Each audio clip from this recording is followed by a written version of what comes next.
July 10, 1940. The first wave crossed the channel under a pale morning sun. From their cockpits, German pilots could already imagine the outcome. France had fallen in weeks, the British Army had barely escaped at Dunkirk. Surely Britain would collapse next. The skies over southern England would soon belong to the Luftwaffe, or so they believed. But long before those engines were heard, long before the first contrails cut across the sky, Britain already knew. Not because of spies, not because of luck, because of something invisible. When the world thinks of the Battle of Britain, it imagines swirling dogfights between Spitfires and Messerschmitts. It imagines young RAF pilots racing into the sky to defend their island. And that part is true, but it's only half the story. The other half happened in quiet rooms filled with maps, telephones, and calm voices. Britain's true advantage was not just radar itself. Other nations were experimenting with similar technology. What Britain built was something much more powerful, a complete defensive system designed to turn information into immediate action. Stretching along the coastline stood tall steel towers known as the Chain Home Network. To an outsider, they looked like awkward metal skeletons, but they could detect aircraft more than 100 miles away, even before those aircraft crossed the English coast. This was revolutionary. Before radar, air defense depended on human eyes and ears. Spotters scanned the horizon with binoculars. By the time enemy planes were seen, it was often too late. Radar changed that equation entirely. When German bombers lifted off from bases in occupied France, British radar stations picked up the echoes of their formations almost immediately.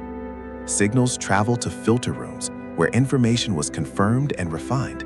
Then it moved to Fighter Command Headquarters under Air Chief Marshal Hugh Dowding. Dowding's system, now known as the Dowding System, was the real hidden weapon. Instead of scrambling every aircraft at the first sign of trouble, Britain calculated exactly how many fighters were needed and exactly where they should intercept.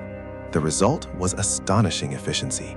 And here was the trick that fooled Germany. The RAF never committed its entire force at once.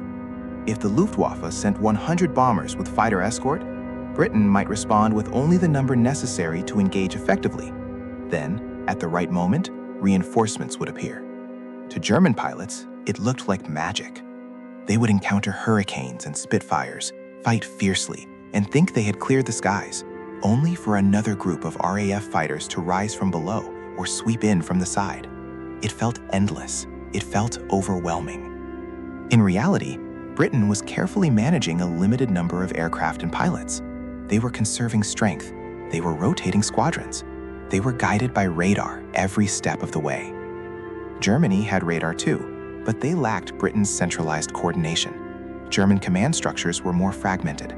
Communication between radar operators and fighter units was slower and less integrated. Britain's advantage wasn't just seeing the enemy, it was acting faster because they saw them. There was another layer to the deception. The Germans never fully understood how critical radar was. When Luftwaffe bombers attacked radar stations early in the campaign, damage was often light. British repair crews worked with remarkable speed. Towers were restored quickly, sometimes within hours. Yet Britain avoided making radar seem vital. They didn't advertise it. They didn't publicly boast about its role. German intelligence concluded radar was helpful, but not decisive. That miscalculation proved costly. As losses mounted, frustration grew within the Luftwaffe command. German leaders struggled to explain why the RAF always seemed to be in the right place at the right time. Some believed Britain had more aircraft than intelligence reports suggested. They were wrong. Britain was dangerously stretched. Pilot casualties were heavy. Airfields were under constant attack. There were days when the margin between survival and collapse was razor thin. But radar bought them time, and time was everything. On September 15, 1940, one of the largest daylight raids struck southern England. German formations filled the sky. It was meant to be a decisive blow. Instead, the RAF met them head-on in coordinated waves. Interceptions were precise. Bombers were scattered. Losses were severe. That day is now often remembered as a turning point. Later, Prime Minister Winston Churchill visited a fighter command operations room. Watching the organized response unfold, he understood what was happening. It was not chaos, it was calculated resistance.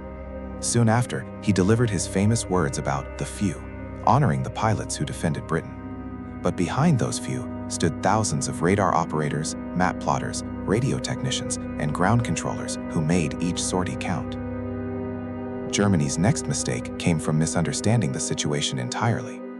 Believing RAF airfields were nearly destroyed and frustrated by continued resistance, the Luftwaffe shifted strategy. Instead of focusing on military targets and radar installations, they began bombing cities, especially London. The Blitz had begun. Strategically, it was a turning point in Britain's favor. Bombing cities did not cripple fighter command. Airfields recovered.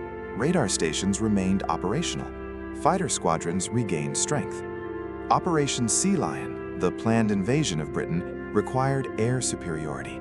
Without control of the skies, German forces could not safely cross the Channel. They never gained it. By late October 1940, the Luftwaffe had failed to break Britain's defenses. Radar had played a decisive role, not as a flashy weapon, but as a quiet multiplier of force. There's something almost poetic about it. The Luftwaffe relied on speed, power, and numbers. Britain relied on coordination and information. In earlier wars, victory often went to the side with more men and more guns. The Battle of Britain showed something new. Information could be as powerful as firepower. For the first time in history, a nation defended itself using invisible waves of energy. The German pilots never saw radar beams. They never saw the plotting tables. They never saw the operators calmly moving markers across maps as raids approached. But they felt the effect. Every time RAF fighters arrived at the perfect altitude. Every time British squadrons intercepted before bombs could fall accurately. Every time German commanders misjudged Britain's remaining strength. The hidden radar trick wasn't just about technology. It was about discipline. It was about restraint, sending only what was needed. It was about illusion, making a small air force appear unstoppable. And most of all, it was about understanding something the Luftwaffe did not. War was entering a new age. An age where seeing first meant striking first. An age where information decided survival. The towers of Chain Home may have looked fragile against the English sky, but they formed a shield more powerful than steel. The Luftwaffe came expecting an easy victory. Instead, they flew into a trap they could not see. And by the time they realized it, the tide had already turned.